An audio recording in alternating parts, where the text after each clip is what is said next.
De retour sur le plateau de la tranche info, place maintenant au jeudi anthropologie avec notre expert des humanités classiques africaines, Nusere Kalala Omotunde. Bonsoir professeur. Bonsoir. Et vous n'êtes pas seul ce soir, nous sommes en présence de Jean-Paul Kiko de Guajeka. Bonsoir monsieur Kiko. Bonsoir, bonsoir. Professeur. Ben voilà, je suis très ravi de partager cette émission avec mon cher Balérois parce que nous étions ensemble au Bénin.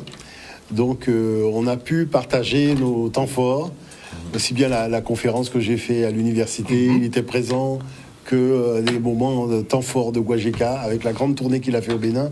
C'est ça que je trouve que c'est vraiment important qu'il puisse en parler, partager ce qu'on a vécu, parce que c'était extraordinaire. L'engouement des enfants, l'engouement aussi des encadrants pédagogiques. Enfin, vraiment, il a beaucoup de choses à dire. Donc tu as exporté les Jeux en Afrique. C'est ça. En fait, c'était la deuxième édition. On a fait une tournée, on va dire, afro-caribéenne, des Jeux traditionnels. Donc, on est passé dans plusieurs communes, dans plusieurs grandes villes. Et donc, l'idée, c'était de permettre aux enfants de là-bas de connaître nos jeux, mais aussi nous, comme on avait une délégation de la Guadeloupe, de découvrir aussi les jeux qu'ils ont chez eux. Okay. Donc, on a fait vraiment un beau partage, de beaux échanges. Et en fait, on était parti sur les jeux traditionnels, mais ça s'est en fait exporté au niveau des jeux, de la musique et de la danse en même temps. Donc, ça a été un grand festival qui mélangeait à la fois les jeux, la musique et la danse.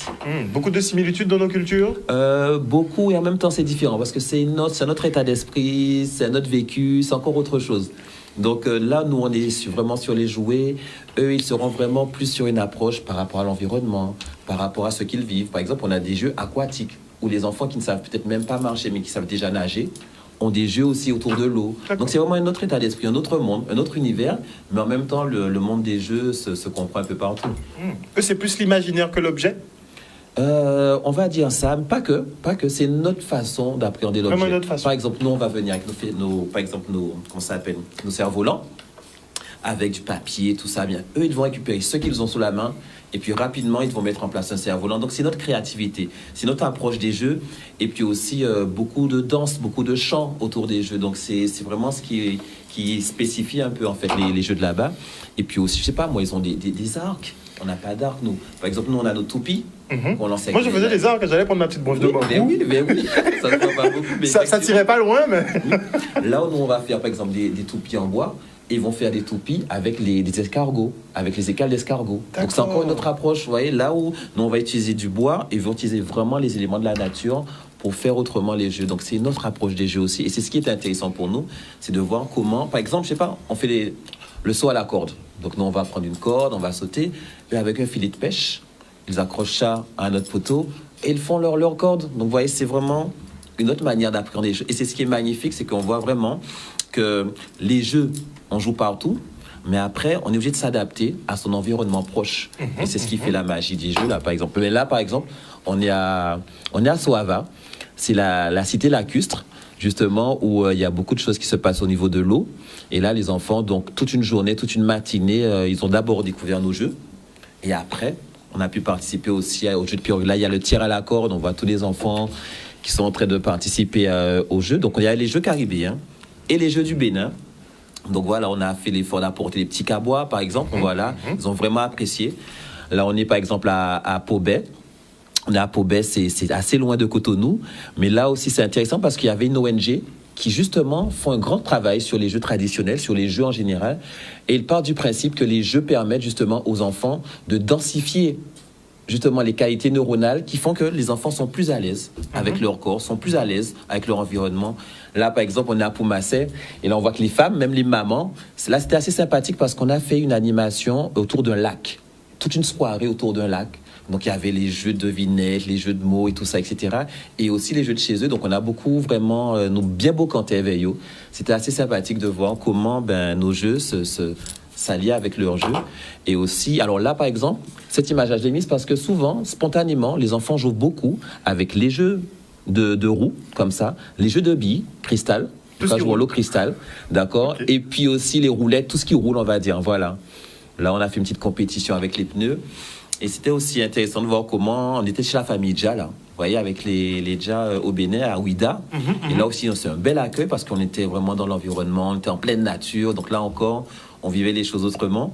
Et puis là, à nouveau, le tir à la corde. Donc beaucoup de jeux caribéens, on va dire, mais aussi beaucoup de jeux africains. Et c'est d'ailleurs ce qu'on va présenter samedi pour notre journée porte ouverte, qui aura lieu au Rézé le 15. Donc vous avez ramené tout ça? Voilà, et donc on a fait un film. On va justement montrer la première édition du film Guajaka. C'est ce qu'on va présenter justement samedi matin à partir de 9h. Et c'est qu'on invite tout le monde à venir justement à la journée porte ouverte pour montrer le film. Les films, on a fait 4 films au Bénin. Donc ce sera l'occasion de voir ça et puis montrer aussi un peu les activités que Guajaka met en place au cours de l'année.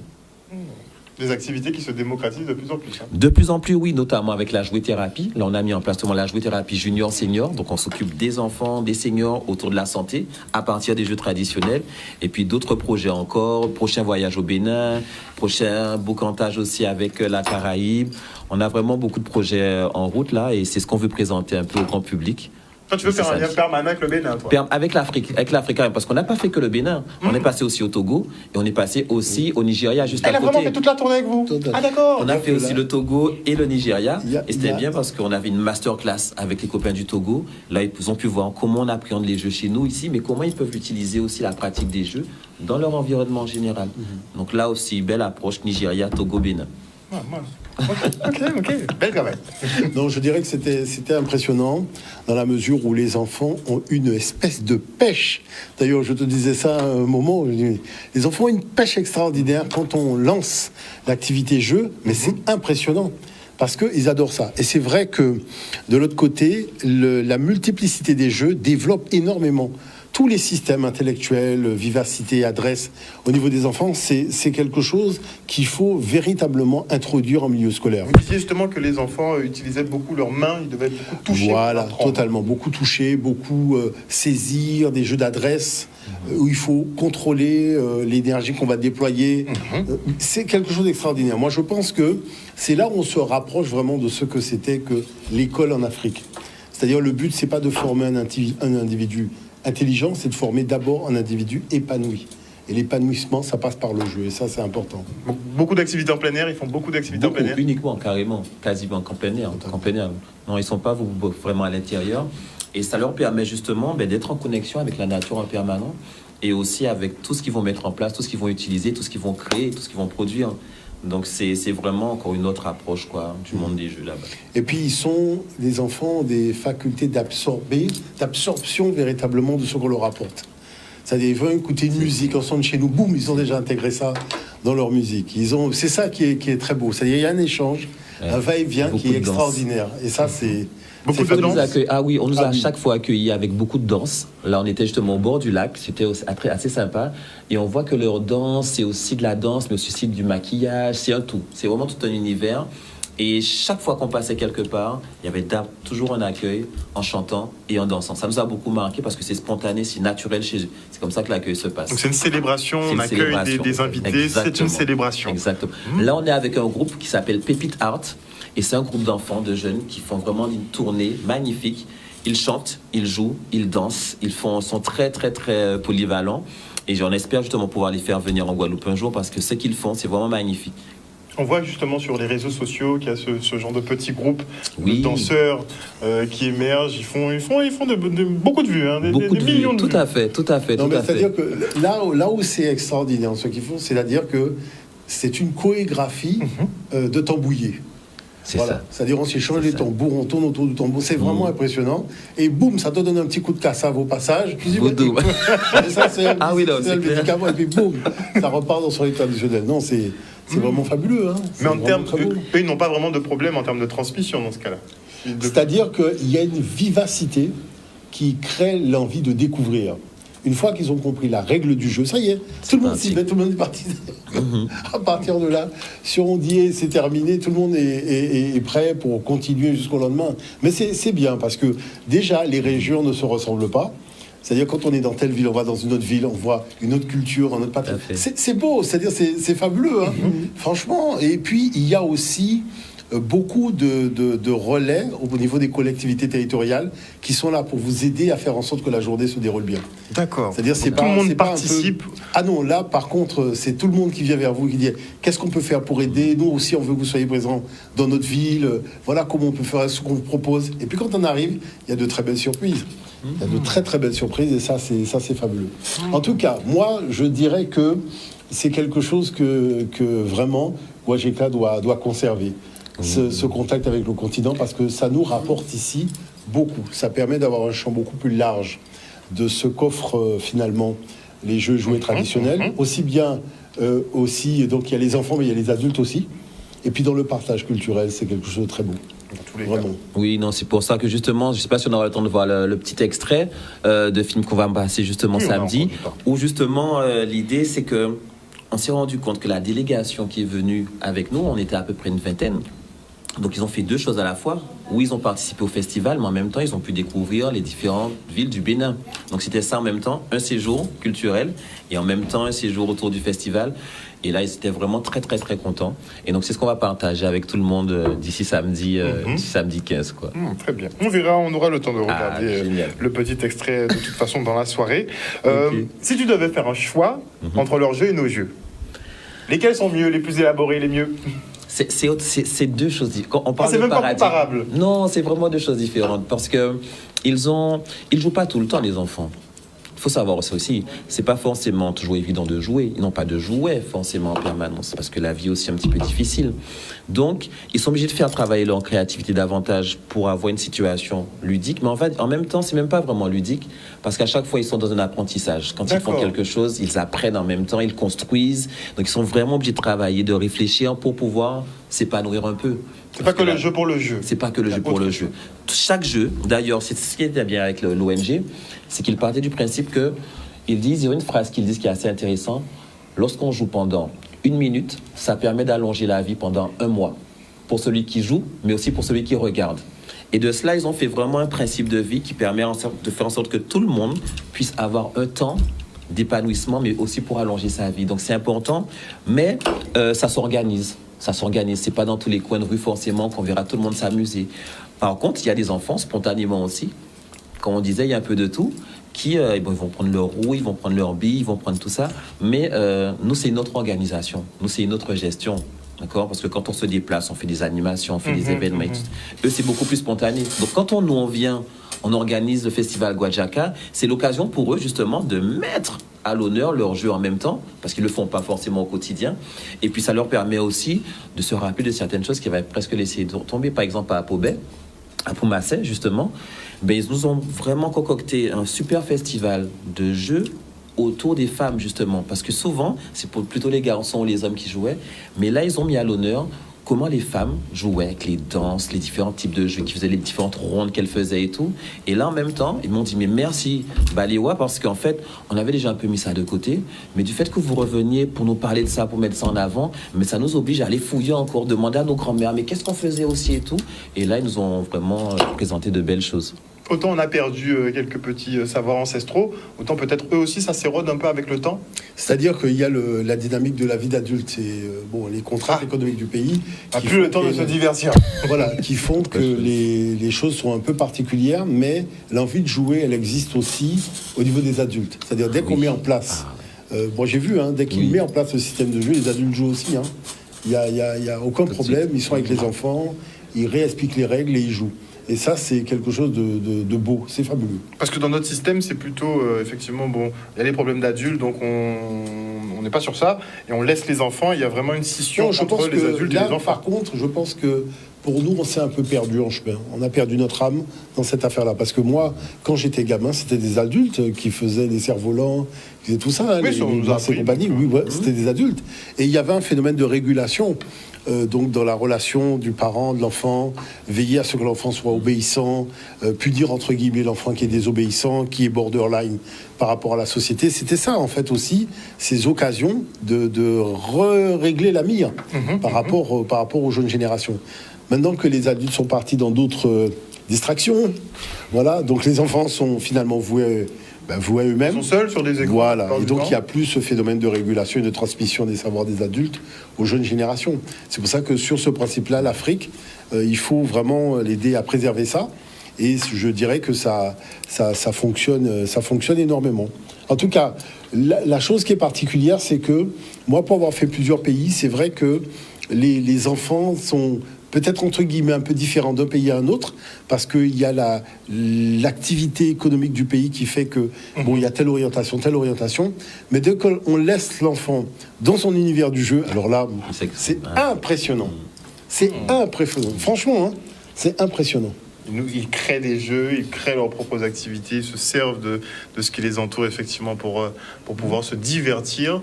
Donc pédoludique, en fait, ils sont dans un cadre pédoludique en permanence. Oui, et puis par exemple, il y a des choses qu'on ne verra pas forcément chez nous en Guadeloupe. On a fait plusieurs fois des courses de pirogue.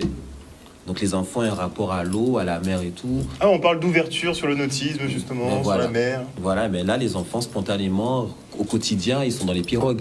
Donc vraiment, faire la course de pirogue, c'est une seconde nature chez eux. Là, nous, on galère un petit peu pour pagailler, pour faire la course avec eux. Ils sont très à l'aise, les petits et les grands, quoi. Donc c'est vraiment des activités différentes aussi, qui fait que nous, à chaque fois, on était vraiment émerveillés. On découvrait les choses avec beaucoup de plaisir en même temps. Et eux aussi, ils appréciaient énormément les jeux qu'on apportait de la Guadeloupe. Donc échange culturel, donc à tous les niveaux. À tous les niveaux. Tout le monde est gagnant dans cette affaire. C'est cela, c'est l'idée. C'est vraiment l'idée. Donc nous, on vient avec nos jeux, mais en fait, qui viennent d'Afrique d'ailleurs, quoi, parce que tous nos jeux... Vous réintroduisez, en fait... C'est ça. On leur montre, en fait, comment on a réadapté un petit peu les choses chez nous, mais ils se disent... C'est vrai qu'il y a la touche antillaise, quand même. Pardon ? Il y a la touche antillaise dans nos jeux. Oui, il y a la touche antillaise, forcément, parce que déjà, les jeux, certains jeux sont en créole, certaines expressions des jeux sont en créole, mais c'est ce qu'ils appréciaient. Quand on leur disait, par exemple, il faut dire « Ika Ika » lorsqu'on lance la balle, ah, mais les enfants chantaient Ika et Paka. Donc c'était vraiment autre chose. Et même nos jeux chantés, c'était impressionnant de voir en 2 secondes, 3 secondes, ils avaient déjà compris le refrain et chantaient même plus fort que nous, quoi. Donc on était vraiment contents pour ça aussi. Ils se laissent vraiment prendre au jeu. Complètement. Ça donne une autre dimension. Hein. Oui. On a du mal à dire en général. Non, mais c'est vrai que c'est un moment, moi je vous dirais, c'est un grand moment de rêve pour les enfants parce que il faut voir que dans les pays qui ont un certain standing économique, l'enfant, il participe à la vie économique aussi. Hein. C'est-à-dire que très souvent, il est occupé au champ, il est occupé en fait à permettre à la famille d'avoir un équilibre financier. Bon, il travaille déjà, quoi. Il travaille déjà. Mais c'est-à-dire sur différents plans. Hein. C'est-à-dire le travail des champs, le fait d'être au bord de la route, de vendre des rafraîchissements. Bon, c'est vrai que ça fait... Parce que les distances sont énormes. Quand on arrive sur un dos d'âne, qui est énorme, hein, bon, parce qu'il y a des camions, et que tous les enfants sont là à proposer des beignets, à proposer des jus, mais tu es content de les voir, parce qu'ils te proposent. Et puis, tu goûtes beaucoup de fruits. C'est-à-dire quand on voyage, tu vas dans des localités, c'est tel fruit, tu fais 50 km dans l'autre localité, c'est tel autre fruit, tu fais encore 50 km. C'est ça qui est très beau, c'est très riche. Et les gamins qui viennent comme ça, derrière la voiture, voilà, on vous propose ci, et puis on découvre, c'est quoi, qu'est-ce que c'est. Mais est-ce qu'ils grandissent pas trop vite, justement ? Parce que très rapidement, ils sont associés ils grandissent vite parce que c'est le contexte social qui veut ça. Mais quand c'est le moment de jouer, les parents les laissent jouer. Mais oui. Voilà. Il n'y a pas d'âge pour jouer. Les parents laissent jouer. Moi, j'ai vu des gamins aller au champ avec leurs jouets. Hein. Ah oui, ils vont au champ, ils savent qu'ils doivent arroser. Mais tu restes quand même un enfant. Donc il s'amuse avec ses jouets. Quand c'est le moment d'arroser, il va arroser, mais avec ses jouets. Il a son petit objet qui traîne. Non, il y a quand même la dimension du jeu et de l'âge de l'enfant qui est respecté, même s'il est au champ avec les parents. Ok, donc on n'assassine pas l'enfant en lui donnant des tâches. Non. C'est-à-dire qu'il y a toutes les situations. Mais c'est vrai que moi, de ceux que j'ai vu beaucoup de... J'étais quand même dans une ville au Sénégal, à Saint-Louis. J'ai jamais vu autant d'enfants dans une ville. Hein. Franchement, c'est impressionnant. Pourtant, on m'a dit, c'est peut-être la ville au monde où il y a le plus d'enfants. Bon, quand on te le dit, c'est une chose. Mais quand tu es dedans, non, là, c'est autre chose. Moi, j'avais jamais vu ça. C'est impressionnant. Mais tous les enfants s'amusent, chantent. Mais il faut voir ça. Et puis, comme il dit, il y a beaucoup d'activités nautiques. Donc la relation avec l'eau, que ce soit le fleuve ou la mer, non, c'est quelque chose qui est évident pour les enfants. Hein. C'est leur environnement quotidien. Donc la prochaine étape pour Guajeka, c'est faire 2-3 pirogues. Oui, aussi, tout à fait. D'ailleurs, on a créé une ONG. Non, mais c'est ça, c'est exactement ça. On a créé une ONG qui s'appelle Guajeka Africa. Et justement, l'une des premières... une ONG carrément, oui. Et l'une des premières activités, justement, c'est de créer une barque pour permettre justement aux gens de faire des allers-retours plus facilement. Donc on est dedans. C'est beaucoup de boulot. Hein. Ils avaient fait une canoë une fois. Oui. C'est énormément de travail. C'est ça. Tout à fait. Non, mais en même temps, ils sont habitués, ils travaillent le bois. C'est beaucoup plus... ils sont beaucoup plus au fait des choses. C'est-à-dire que le rapport à la nature, au bois fabriqué, la fabrication et tout, c'est tout le temps, c'est au quotidien. Ils emmèneront l'expertise de toute façon tout à fait, pour pouvoir les créer. Moi, en tout cas, je pense que c'est des choses qu'il faut ramener. Il y a des choses qu'on emmène, mais il y a des choses qu'il faut ramener aussi ici comme dynamique, parce que c'est vrai que la relation avec l'eau, à travers les jeux, c'est quelque chose qu'il faudrait pouvoir introduire, parce qu'on a les espaces pour le faire. Ah oui, clairement, on est entouré d'eau, sauf qu'on ne met pas trop les pieds dedans. Enfin, on reste au bord. C'est-à-dire qu'on n'a pas colonisé l'eau. On est resté dans ce que l'Européen fait, mais ce que... Pourtant, quand j'étais gamin, on avait des trucs... les espèces de grands bâtons là qu'on mettait dans l'eau, tout ça. Non, mais c'est vrai, on avait des activités qui étaient les nôtres. Et puis finalement, voilà, tout ça a été un peu balayé par le temps et on s'est retrouvé planche à voile, des choses comme ça. Alors qu'on a nos activités propres. C'est pour ça que c'est intéressant de ramener tout ça. Donc par le biais de votre ONG, on va reprendre quand même. C'est une bonne nouvelle ça. Vous allez donc créer des pirogues. Entre autres, pas que ça, mais aussi, l'idée c'est vraiment de faciliter en même temps la vie là-bas pour les copains qui vivent là-bas, mais aussi d'apporter... comment faciliter leur vie? Alors, on peut aider, comment on fait? Oui, il y a plusieurs façons. Mais là, justement, on a décidé justement de créer une pirogue justement pour les copains de Soava, notamment. Pourquoi? Parce que parfois, justement, là, c'est une période où il y a beaucoup d'eau, où justement, il y a plein d'inondations. Et parfois, justement, pour aller à l'école, les enfants se déplacent en pirogue. Donc, ils n'ont pas forcément tout le temps cette possibilité-là. Et aussi, par rapport, on a aussi quelques difficultés avec, par exemple, tout ce qui est les travaux forcés ou les mariages forcés. Il faut des fois aller chercher des enfants, certains endroits et tout. Donc, on est obligé de savoir pouvoir se déplacer très facilement. Donc, on a vraiment décidé de mettre ça en place. Et aussi, créer notre activité, développer notre activité. Et pour eux aussi, au niveau des jeux, il y a beaucoup de touristes qui passent, il y a beaucoup de personnes qui passent au Bénin.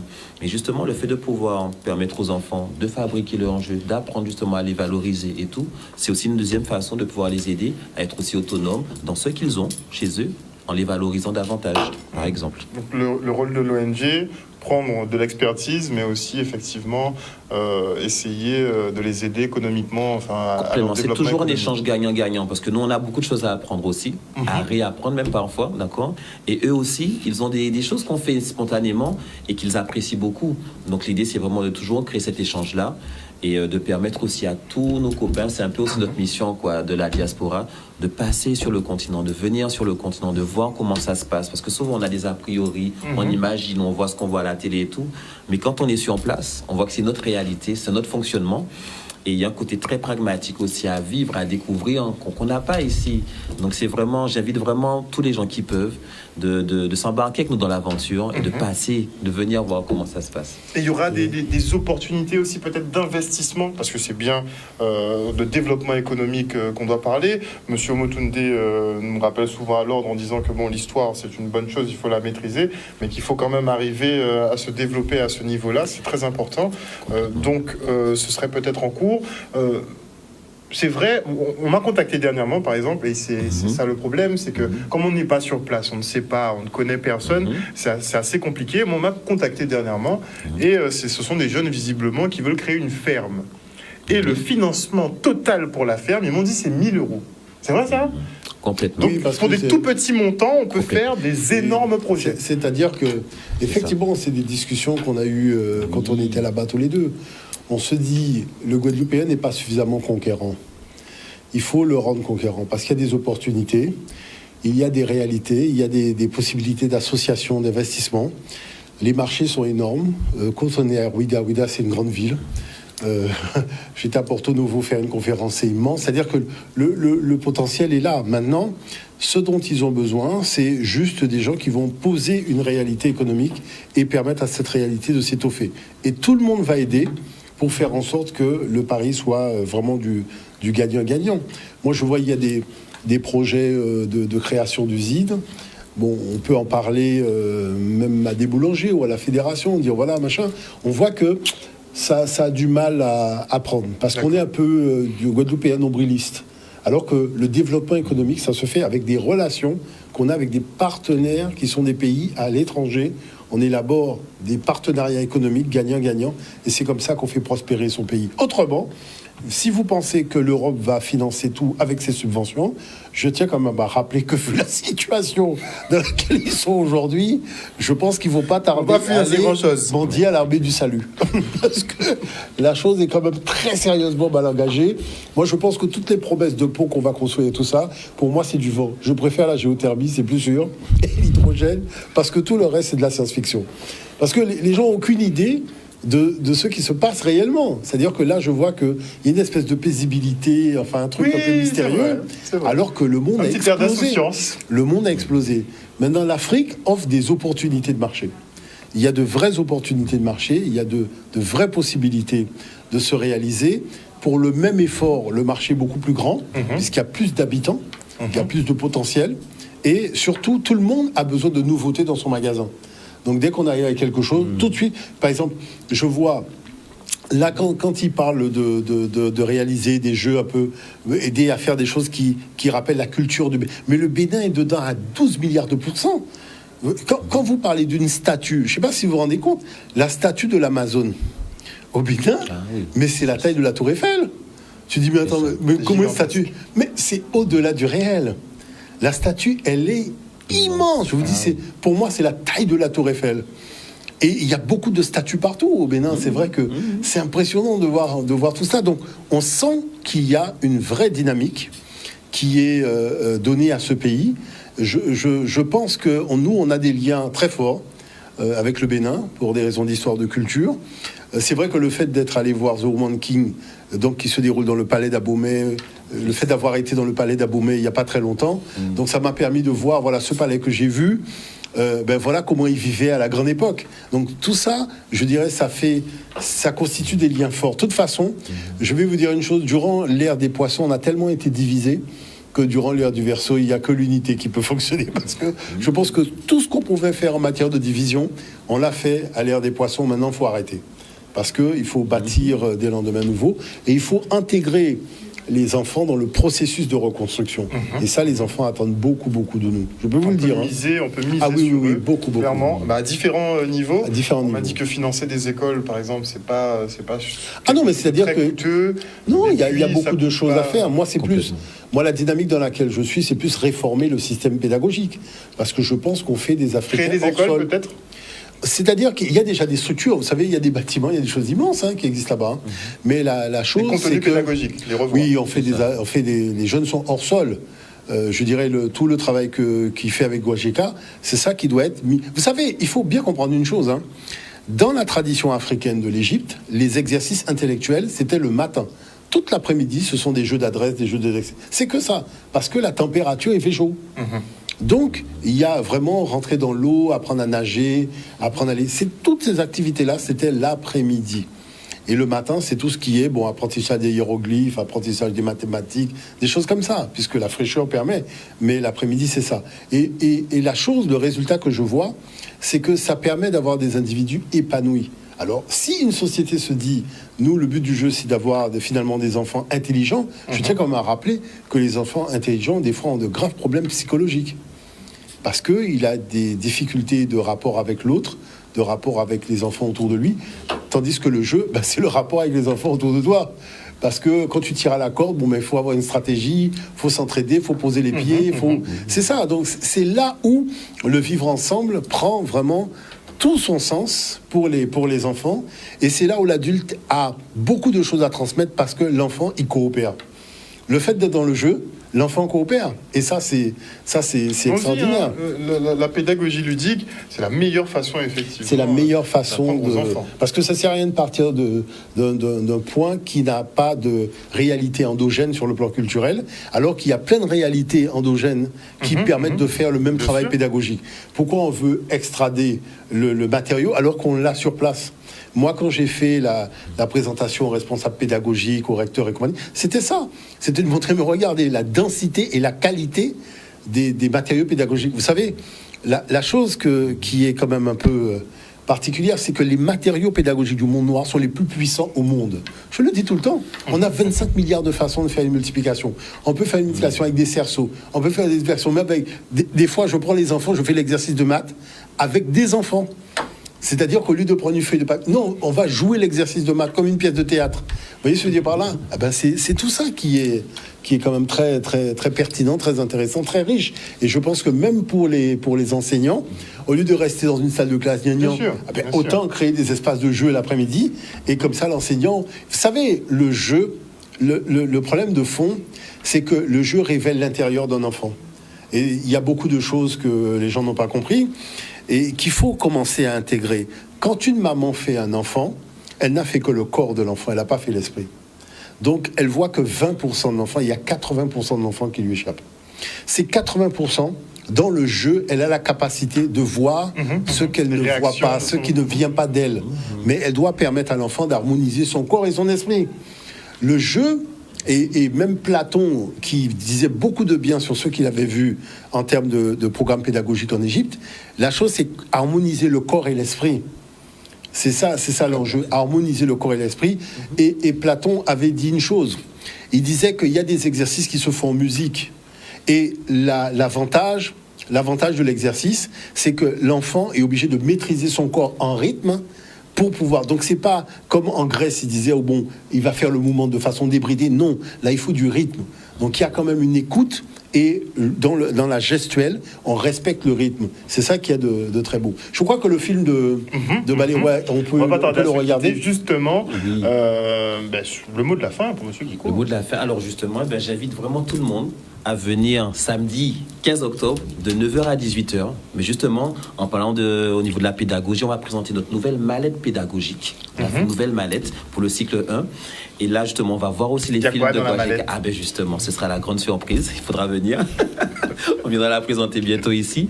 Et puis aussi toutes les activités, le gros cas, la danse, la jouet-thérapie pour les parents, pour les seniors et tout. Donc venez, le programme sera très riche. Et on pourra vraiment s'amuser, manger, boire, faire tout ce qu'il y a à faire, justement dans un bon état d'esprit. Je t'ai appelé Jean-Paul, mais j'ai l'impression que je ne dois plus t'appeler Jean-Paul. C'est Balewa qui apporte la joie. Qui apporte la joie. Donc tu apportes la... Mais c'est clairement ça. C'est exactement ça. Au quotidien. Excellent. Donc tu nous as ramené un extrait de film pour se quitter. C'est cela. Donc justement, on va voir un petit peu comment ça s'est passé là-bas, sur le Bénin, un peu au Togo aussi, mais vraiment c'est quelques petits extraits vite fait parce que bon, on va pas tout dévoiler ce soir. Il faut venir. Il faut venir. La projection. Et après, on va peut-être repasser sur les médias. On reprend le lieu et l'heure pour la projection. Oui, alors c'est de samedi 15 de 9h à 18h. C'est à la Guajaca, c'est-à-dire c'est l'ancienne école Germaine devait être juste après le collège du Rézé. Juste après que j'ai raison, on tourne à gauche, on va tout au fond, et vous allez tomber sur nous, on sera là pour vous accueillir.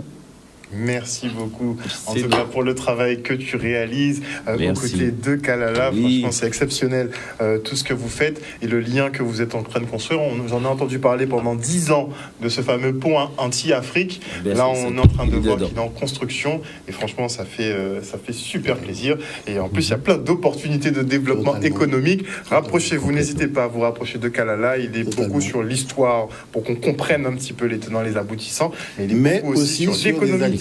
Économique. Très important. Au niveau de l'Afrique, c'est important.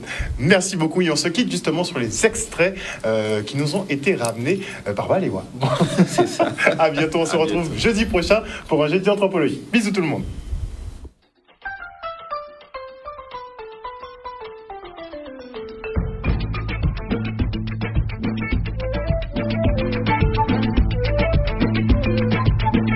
L'association Guajaca, qui œuvre pour la valorisation du patrimoine des jeux et jouets traditionnels en Guadeloupe, a impulsé une nouvelle démarche culturelle en Afrique. Se reconnecter à la terre-mère, découvrir le Bénin et promouvoir les jeux traditionnels. C'est ce qui a réuni la délégation guadeloupéenne au Bénin en août 2022. La deuxième édition du Festival des Jeux traditionnels d'Afrique Caraïbes, dénommé Guajaca, lancé le 28 août 2022 au Togo par une masterclass sur le thème « Les Jeux de nos terres au cœur de l'entrepreneuriat ». Pour la première fois, le festival a ouvert ses portes dans un autre pays d'Afrique comme une introduction ou une nouvelle ouverture pour l'avenir du Guajaca. Cependant, l'essentiel du festival Guajaca se déroule au Bénin et débute par une présentation des Jeux qui commence officiellement le 1er août à l'espace Calebas à Cotonou, lieu culturel des Sœurs Teriba. Après la présentation du bilan de l'édition précédente et de l'ancestralité africaine des Jeux du monde, le festival Guajaca 2 est lancé. Différents membres de la diaspora étaient présents à cette inauguration ainsi que des partenaires locaux du festival. Et aujourd'hui, nous avons l'honneur d'accueillir ce festival. L'honneur a plusieurs sens parce que c'est un festival qui harmonise et regroupe la joie. Notre objectif, c'est vraiment de mettre en valeur ce patrimoine.